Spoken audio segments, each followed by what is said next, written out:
Hello' কিউৰিজ, কি খবৰ আপোনালোকৰ? জন্মাষ্টমী যিহেতুকে আমি প্ৰাণ প্ৰতিষ্ঠা কৰিলোঁ গোপালৰ। সেয়া প্ৰথমে চকুত এনেকৈ কাপোৰ এখনেৰে বান্ধি লৈছোঁ।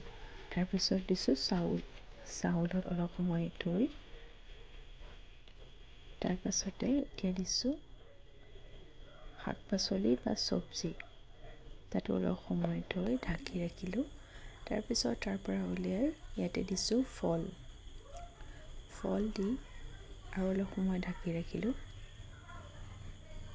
তাৰপাছতে দিছোঁ ফুল দি এনেদৰে আকৌ ঢাকি ৰাখিলোঁ।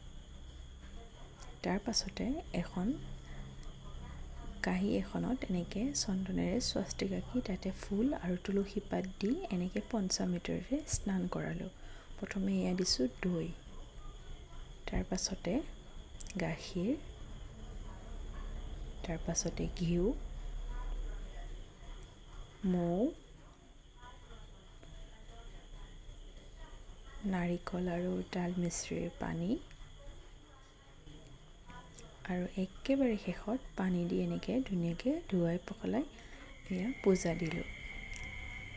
আৰু এয়া মই ঝুলনা এখন বনাইছিলোঁ জন্মাষ্টমী উপলক্ষে। কেনেকুৱা লাগিছে আপোনালোকে জনাবলৈ নাপাহৰিব।